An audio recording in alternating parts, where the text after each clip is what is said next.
ఒక్కసారి కొమ్మూరి గోల్డ్ కి కాల్ చేయండి. తాకట్లో ఉన్న మీ బంగారాన్ని విడిపించి మార్కెట్ ప్రైస్ కి వాళ్ళు కొనుక్కుని మిగతా డబ్బులు మీకు ఇచ్చేస్తారు.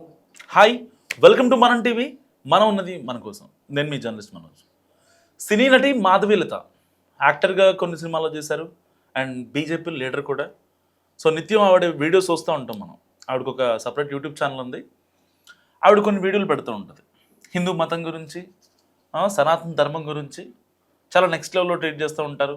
అండ్ వేరే మతాలకు సంబంధించిన వాళ్ళు ఏదన్నా ట్రోల్కి గురైతే, లైక్ క్రిస్టియన్స్ కొంతమంది మా ఇంట్లో గ్యాస్ అయిపోయింది, సరిగ్గా ఆ రోజున ప్రభువుకి స్తోత్రాలు చెప్పాను, నాకు వెంటనే వచ్చింది, ప్రభువుకి ప్రార్థన చేశాను, నాకు వెంటనే గ్యాస్ వచ్చేసింది, గ్యాస్ ఎంటీ బండ ఫుల్ అయిపోయింది అని చెప్పి మాట్లాడుతూ ఉంటారు కదా. సో కొన్ని ట్రోలింగ్ వీడియోస్ని ఆవిడ చూపిస్తూ ఇట్లా ఉంటుంది ఇలాంటి మతాల్లో, సో హిందూ మతంలో ఇలా ఉండదు అని చెప్పి ఆవిడ కంటెంట్ మొత్తం అదే ఉంటుంది బేసిక్గా. సో కంపారిజన్ మోడ్లో ఉంటారనమాట. సో ఇలాంటి మోడ్లో ఉన్నటువంటి మాధవీలత మళ్ళీ యాక్టివ్ అయ్యారు. డైరెక్ట్గా షిరిడి సాయిబాబా లేడు, అసలు ఆయన దేవుడే కాదంటూ ఆవిడ సంచలన వ్యాఖ్యలు చేశారు. ఒక్కసారి ఆవిడ పోస్టులు చూసి ప్రయత్నం చేద్దాం మనం ఒకసారి. ఇవన్నీ కూడా గతంలో సినీ నటి మాధవీలత అండ్ బీజేపీ లీడర్ కూడా తిను.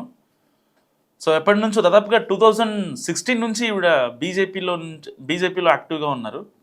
సో ఓన్లీ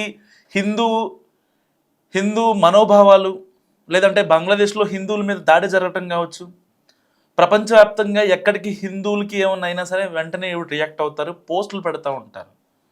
సో అలాంటి వ్యక్తి ఇవాళ డైరెక్ట్గా దేవుడే లేడు అని అనడం ఇప్పుడు అందరినీ ఆశ్చర్యానికి గురి చేస్తుంది. మరి ఇన్ని రోజులు ఈవిడ పెట్టిన పోస్టులు దేనికి? దేవుడు లేడు కదా, ఒక హిందూ దేవుడినే లేడు అంటే ఎంతవరకు కరెక్ట్ అని చెప్పి చాలామంది మాట్లాడుతున్నారు. ఇప్పుడు ఆవిడ మీద సరూర్ నగర్లో పిఎస్లో ఆవిడ మీద కేసు కూడా నమోదైంది. సో షిరిడి సాయిబాబా దేవుడు కాదంటూ ఆమె సోషల్ మీడియాలో చేసిన వ్యాఖ్యలు భక్తుల మనోభావాలను దెబ్బతీశాయనే ఫిర్యాదుతో పోలీసులు చర్యలు తీసుకుంటున్నారు. సో మరికొద్ది గంటల్లో కూడా మాధవీలత అరెస్ట్ అయ్యే అవకాశం ఉంది. బేసిక్గా ఎప్పుడైతే ఒక 3 years బ్యాక్ కొన్ని కాంట్రవర్సీస్ అయ్యాయో, ఆ కాంట్రవర్సీస్ తర్వాత మాధవీలత చెన్నైలో సెట్ అయ్యారు. సో నేను కూడా గతంలో 2-3 సార్లు, ఈవెన్ 1 week బ్యాక్ కూడా ఆవిడకి కాల్ చేసే ప్రయత్నం చేద్దాం అనుకున్నా. సో ఇంతలోనే కట్ చేస్తే ఆవిడ చేసిన కామెంట్స్తో మళ్ళీ ఆవిడ వైరల్ అయ్యారు. సో ఒక్కసారి ఆవిడకి కాల్ చేసే ప్రయత్నం చేద్దాం. ఆవిడ పాత నెంబర్ ఉంది నా దగ్గర. You are calling is temporarily out of service. Please try later. యాక్చువల్గా ఈ నెంబర్ కలవట్లేదు, ఆ నెంబర్ తీసేసినట్టున్నారు. సో ఏది ఏమైనప్పటికీ బీజేపీ లీడర్గా ఉండి ఇటు సనాతన ధర్మాన్ని, హిందూ ధర్మాన్ని కాపాడాల్సినటువంటి వ్యక్తి షిరిడి సాయిబాబా దేవుడే కాదనడం చాలామంది భక్తుల మనోభావాలని దెబ్బతీస్తుంది. ఎందుకంటే షిరిడి సాయిబాబాకి ఒక కట్టర్ అంటారు కదా, హిందూ కట్టర్, బీజేపీ కట్టర్ ఇట్లా అంటారు కదా. సో ఆ కట్టర్ ఫ్యాన్ బేస్ ఉంటుంది షిరిడి సాయిబాబాకి. సో ఇప్పటికీ ఈవెన్ విదేశాల నుంచి కూడా, మన దగ్గర నుంచి విదేశాలకు వెళ్ళిన వాళ్ళు వచ్చినప్పుడు అంటే వాళ్ళకు కొన్ని ముడుపులు కట్టుకోవడం కావచ్చు, ఒక్కసారైనా సరే వెళ్ళి రావాలి. ముస్లింలు ఎలా అయితే మక్కా జీవితంలో ఒకసారి వెళ్ళాలనుకుంటారో, సో అలాంటి వాళ్ళు ఈవెన్ షిరిడి సాయిబాబా అండ్ దాని తర్వాత చాలామంది బాబాలు, లైక్ కొంతమంది బాబాలు ఉన్నారు. సో వాళ్ళ పేర్లు నాకు ఎగ్జాక్ట్గా ఇదవ్వట్లేదు. సో కొంతమంది బాబాలు చాలామంది ఫేమస్ అయ్యారు. ఈవెన్ ఈస్ట్ గోదావరిలో, రాజమండ్రిలో ఒక బాబా, అండ్ కర్నూలులో ఒక బాబా, తర్వాత వికారాబాద్లో ఒక బాబా.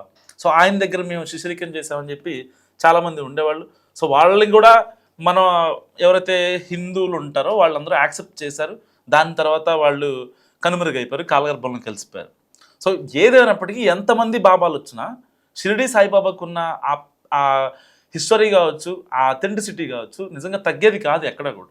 అలాంటి వ్యక్తే డైరెక్ట్గా ఒక హిందూ, దట్టు బీజేపీ లీడర్ దేవుడే కాదు అని అనడం నిజంగా చాలామందికి ఒక ఊతం ఇచ్చినట్టే కదా.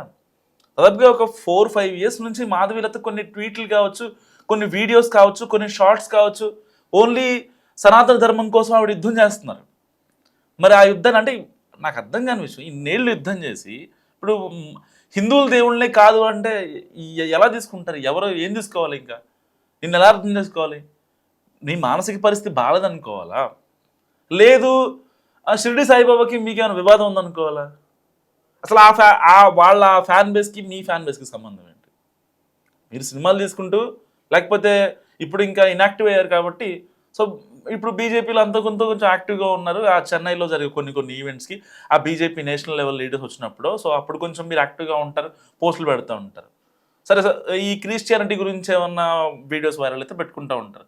మీ పని వెళ్ళిపోతుంది కదా, ఒక ఫ్లోలో ఒక పాత్ సెట్ అయిపోయింది. ఇలాంటి నేపథ్యంలో ఇలాంటి సెన్సిటివ్ ఇష్యూస్ ఎందుకు కలగాలి? ఆయనకున్న ఫ్యాన్స్ మీకు మళ్ళీ నెగిటివ్ అయిపోరా? అంటే ఈ లాజిక్లు ఎందుకు మర్చిపోతారో నాకు ఇప్పటికీ అర్థం కాదు అసలు. మళ్ళీ వాళ్ళు కేసులు పెట్టి కోర్టులు గొడవలు ఎంత రప్చర్ క్రియేట్ చేసుకోవడం దేనికి? ఇదంతా ఏం కట్టుకుపోదామని? పోని వాళ్ళని ఏదన్నా అన్నారని అనుకుందాం, దానికి సంబంధించి ఒక చిన్న అపాలజీ లైక్ ఒక చిన్న సారీ వీడియో ఒకటి పెట్టి, లేదు ఇట్లా అనలేదు సో అండ్ సో అని చెప్పి ఒక చిన్న ఎక్స్ప్లెనేషన్ ఇస్తే సరిపోద్ది కదా. నేను ఒక హిందువునే, సో హిందువుని కాబట్టే ఆ అజమాయిష్తో అన్నాను, కానీ నేను అన్న మాటలని వెనక్కి చేసుకుంటున్నాను అని ఒక చిన్న ఎక్స్ప్లెనేషన్ వీడియో సరిపోయేది. సో ఏది చేయకుండా ఇప్పుడు కోర్టు కేసులని ఫేస్ చేస్తా అన్నట్లుగా ఆవిడ బిహేవియర్ ఉండటం నిజంగా రెడిక్యులస్ అని చెప్పుకోవచ్చు. సో ఏది ఏమైనా నటి మాధవీలత మరికొద్ది గంటల్లో అరెస్ట్ అవ్వబోతున్నారు. సో మీరేమనుకుంటారు మస్ట్ కామెంట్ చేయండి. చూస్తూనే ఉండండి మనం టీవీ.